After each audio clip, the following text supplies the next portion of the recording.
नमस्कार दोस्तों, स्वागत है आपका एक बार फिर आपके अपने YouTube channel ocean of knowledge में।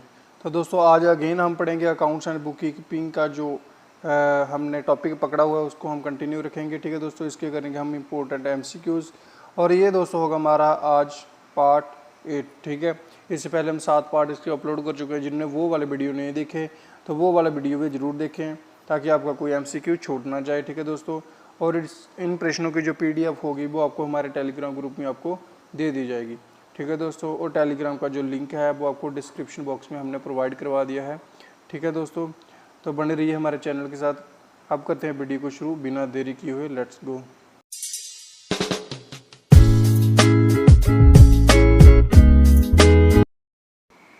सो हियर और फर्स्ट क्वेश्चन इज, तो दोस्तों हमारा आज का पहला प्रश्न क्या है। अ drying of ₹1000 per month on last day of every month. If the rate of interest is 5% per annum, then the total interest chargeable from him in the accounting year will be। दोस्तों आपका बड़ा ही शानदार और बड़ा ही important question आपका पहला ही आपसे पूछा गया है। क्या पूछा गया है? और ड्राइंग ऑफ ₹1000 पर मंथ। एक कोई पर्सन है, इंसान है, बिजनेसमैन है, ठीक है, एंटरप्रेन्योर है। वो क्या करता है, 1000 रुपया हर महीने विड्रॉ करता है। ठीक है, पैसे निकालता है। कब निकालता है? Last day of every month. ठीक है, महीने के अंत में पैसे वो निकालता है। ये भी आपको याद रखना है। आगे आपसे क्या पूछा गया, if the rate of interest, अगर उसको रेट ऑफ इंटरेस्ट कितना पड़ा, 5% पड़ा पर annum के हिसाब से, देन उसने कितना जो इंटरेस्ट है उससे चार्ज किया जाएगा। ठीक है, कि उस पर्सन से कितना इंटरेस्ट है वो चार्ज किया जाएगा पूरे अकाउंटिंग ईयर पे। ठीक है, तो दोस्तों सीधा सीधा पहले आपको क्या करना है, जो 1000 है, ठीक है, 1000 वो क्या करता है, विड्रॉ करता है हर मंथ। और टोटल मंथ कितने होते हैं? 12 मंथ होते हैं अकाउंटिंग पीरियड में। तो हुआ दोस्तों 12000। ठीक है, 12000 उसने साल का क्या किया, विड्रॉ किया। अब 12000 पे जो उसको इंटरेस्ट पड़ा वो दोस्तों कितना पड़ा, 5%। ठीक है, 5% उसको क्या पड़ा, यही पड़ा, इंटरेस्ट पड़ा, तो आया 6%। ठीक है, 12000 आप 5% कितना पड़ा, 600। ठीक है, हमारा कितना है, 600 रुपया उससे क्या पड़ा, इंटरेस्ट पड़ा। तो दोस्तों हमारा यही आंसर नहीं होगा, ये आपको याद रखना है। हमें आगे क्या पूछा गया ये आपको अब नोटिस करना है। हमसे पूछा गया कि वो विदड्रॉ कब कर रहा था, last day of every month. ठीक है, महीने के अंतिम दिन पर वो पैसे अपने विदड्रॉ कर रहा था, ये आपको याद रखना है।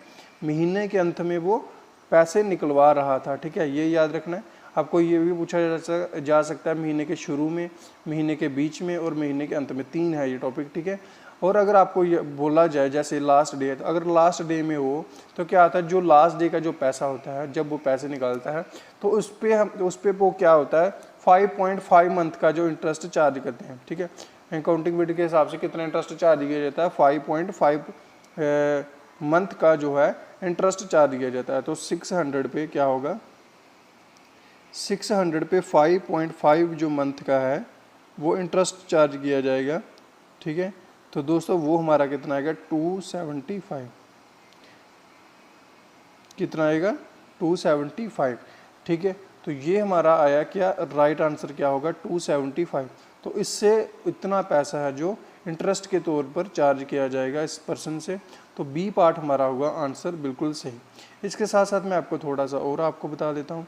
वो आपको क्या पूछा गया है, जैसे आपको पूछ लिया जाए, मान लियो आपको पूछ लिया कि अगर वो क्या करता महीने के, जैसे यहाँ पे लास्ट डे है तो वहाँ पे आपको पूछा गया कि वो फर्स्ट डे पे महीने के शुरुआत में ही क्या करता है, पैसे निकालता है, तो उस पर कितना मंथ का चार्ज पड़ता है, 6.5 मंथ का चार्ज पड़ता है। ठीक है, ये आपको याद रखना है। अगर वो बोले मिडल ऑफ द मंथ वो विड्रॉ करता है तो उस पर कितना चार्ज पड़ेगा, 6th मंथ का जो इंटरेस्ट चार्ज होगा। ठीक है, उस पर 6 मंथ्स का इंटरेस्ट चार्ज होगा, आपको ये याद रखना है। जैसे हमने 5.5 लगाया था लास्ट डे पे, ये होगा हमारे शुरू पे, ये होगा मिडल ऑफ द मंथ पे, अगर वो पैसे ऐसे निकालता है। तो कोई भी आपको आ सकता है, तो याद रखना। तो इस प्रश्न का जो राइट आंसर था वो दोस्तों बी पार्ट, 275 रुपीज़, 275 उसको इंटरेस्ट चार्जेबल होगा अकाउंटिंग ईयर पे। नेक्स्ट क्वेश्चन हमारा क्या होगा, नेक्स्ट क्वेश्चन में हमसे पूछा गया था entry system in which the cash account and the personal account are mention is called. ठीक है, तो दोस्तों अब से क्या पूछा गया कि वो एंट्री सिस्टम जिसमें कैश अकाउंट और पर्सनल अकाउंट मेंशन किए जाते हैं उसे क्या कहा जाता है। क्या उसे डबल एंट्री सिस्टम कहा जाता है, सिंगल एंट्री अकाउंटिंग, या फिर नन ऑफ दिस इनमें से कोई नहीं। तो दोस्तों आपको बता दूं जो हमारा डबल एंट्री सिस्टम होता है, ठीक है, डबल एंट्री सिस्टम में क्या होता है, हमारे जो रियल अकाउंट है, रियल अकाउंट, नॉमिनल, ठीक है, एंड पर्सनल को जितने भी अकाउंट होते हैं वो हमारे कहाँ पे आते हैं, डबल एंट्री सिस्टम में आते हैं, ठीक है। तीनों हमारे अकाउंट जो होते हैं वो हमारे कहाँ आते हैं, डबल एंट्री सिस्टम में आते हैं। अकाउंटिंग हमारा क्या होता है, अकाउंटिंग तो हमारी एक ब्रांच है, ठीक है, तो ये तो हमारा हो नहीं सकता। तो इस प्रश्न का जो राइट आंसर होगा वो दोस्तों होगा हमारा B part is the right answer, B part, ठीक है। सिंगल एंट्री सिस्टम में क्या होता है, कैश अकाउंट और पर्सनल अकाउंट को मेंशन किया जाता है, ये आपको याद रखना, ठीक है। पर्सनल अकाउंट और कैश अकाउंट को सिर्फ मेंशन किया जाता है सिंगल एंट्री सिस्टम में। तो इसमें क्या होता है, रियल भी होते हैं, नॉमिनल भी होते हैं, पर्सनल भी होते हैं, ये याद रखना आपको। नेक्स्ट क्वेश्चन हमारा क्या होगा, the amount allowed by the creditor to the debtor for making payment before due date, ठीक है, वो क्या, उसे क्या कहा जाता है, जो अमाउंट को अलाउ किया जाता है क्रेडिटर के द्वारा डेटर को, ठीक है, जब वो पेमेंट करता है ड्यू डेट से पहले। तो दोस्तों वैसे तो उसको प्रॉम्प्ट पेमेंट कहा जाता है, जो उसको डिस्काउंट मिलता है, ठीक है, प्रॉम्प्ट पेमेंट कहा जाता है जो डिस्काउंट दिया जाता है, ठीक है, ड्यू डेट से पहले जो पे कर देता है, ठीक है, उसे प्रॉम्प्ट पेमेंट कहा जाता है। लेकिन प्रॉम्प्ट पेमेंट किस में आता है, क्या वो ट्रेड अकाउंट डिस्काउंट में आता है, कैश में, पेमेंट में या परचेज में। तो दोस्तों आपको बता दूं जो ट्रेड डिस्काउंट होता है, ट्रेड डिस्काउंट का मतलब होता है जब आप लिस्ट प्राइस मतलब किसी चीज़ का व्यापार करते हो तो उसकी एक बहुत बड़ी लिस्ट है, तो उस पर आपको जो डिस्काउंट मिलता है वो आपका क्या होता है, ट्रेड डिस्काउंट होता है, ठीक है। तो जो पेमेंट डिस्काउंट होता है ये तो कोई ऐसी चीज़ अभी तक तो बनी नहीं है, ठीक है दोस्तों। पेमेंट डिस्काउंट कोई भी ऐसी चीज़ अभी तक बुक्स ऑफ अकाउंट में या कहीं पे भी बनी भी ही नहीं है, पेमेंट डिस्काउंट नाम की कोई चीज़। तो दोस्तों परचेज अकाउंट हमारा सिर्फ परचेज करने पर ही होता है। तो जो हमारा जो प्रॉम्प्ट पेमेंट है या फिर हम किसी को एडवांस में पेमेंट कर देते हैं तो वो हमारा दोस्तों कहाँ पे आता है, वो आता है हमारा कैश डिस्काउंट में, यानी कि बी पार्ट हमारा बिल्कुल सही होगा, ठीक है। नेक्स्ट क्वेश्चन हमारा क्या होगा, the term imprest system is used in relation to. तो दोस्तों इसमें आप बड़ा ही सिंपल क्वेश्चन आपसे क्या पूछा गया है, जो इम्प्रेसिव सिस्टम है वो किसे कहा जाता है, और ठीक है, इम्प्रेसिव सिस्टम और किससे कहा जाता है, वो किससे संबंधित होता है, क्या वो परचेज बुक से संबंधित होता है, सेल्स बुक से, कैश बुक या पैटी कैश बुक से।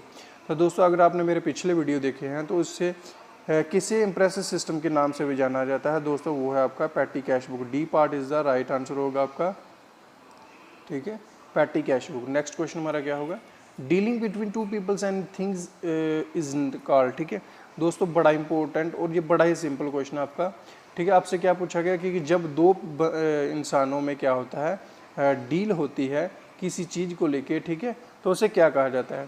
तो दोस्तों ये आंसर आपने खुद देना है, ठीक है, तो मैं कमेंट सेक्शन में आपके आंसर चेक करूंगा, नहीं तो नेक्स्ट वीडियो में आपको बता दूंगा, जहाँ तो फिर कमेंट बॉक्स में आपको मेंशन कर दूंगा। तो ए पार्ट इंट्रोडक्शन होगा, ट्रांजैक्शन होगा, डिस्कशन होगा या मीटिंग होगा, बड़ा ही सिंपल है। तो आपको आंसर देने की कोशिश करनी है कि इसका आंसर क्या हो सकता है, ध्यान लगा के सोचिएगा तो इसका आंसर आपको पता चल जाएगा। नेक्स्ट क्वेश्चन हमारा क्या होगा, नेक्स्ट क्वेश्चन हमारा क्या है, real accounts are related to the, ठीक है, जो रियल अकाउंट है वो किससे संबंधित होते हैं, ठीक है, किससे वो संबंधित। तो दोस्तों जो रियल अकाउंट्स है उसका संबंध तो पहले सीधा कैश और बैंक से होता है, कैश और बैंक के साथ इसका संबंध होता है सीधे तौर पे, ठीक है। कैश बैंक के साथ हमारा क्या संबंध होता है, रियल अकाउंट्स का। तो क्या होगा, इनकम्स होगा नहीं, लॉसेस होगा नहीं, एसेट्स होगा, बिल्कुल सही आंसर है इसका, बिल्कुल सही, ठीक है। Asset is the right answer होगा हमारा, एक्सपेंसेस भी इसका बिल्कुल नहीं होगा, ठीक है। तो राइट आंसर हमारा क्या हुआ, C part is the right answer, ठीक है, asset is the right answer. Next question हमारा क्या होगा, which of the following is the called the king of the books of account. दोस्तों ये भी आपका बड़ा ही शानदार प्रश्न आपसे पूछा गया, ये भी दोस्तों आपने कोशिश करनी है खुद आंसर देने की। अगर आपको पता होगा तो भी आप कमेंट बॉक्स में बताएं, अगर नहीं पता होगा तो भी आप कमेंट बॉक्स में आप हमें पूछ सकते हैं, ठीक है, मैं आपको आंसर जरूर दूंगा, ठीक है। नहीं तो आपको जो PDF होगी वो आपको हम प्रोवाइड करवा देंगे टेलीग्राम ग्रुप में हमारे, ठीक है। तो वीडियो को अंत तक जरूर देखा करिए, ठीक है। सो नेक्स्ट क्वेश्चन, इसमें जो आपके ऑप्शन है journal, ledger, trial balance, cash book, इनमें से कौन सा है जिसे king of books of account के नाम से जाना जाता है।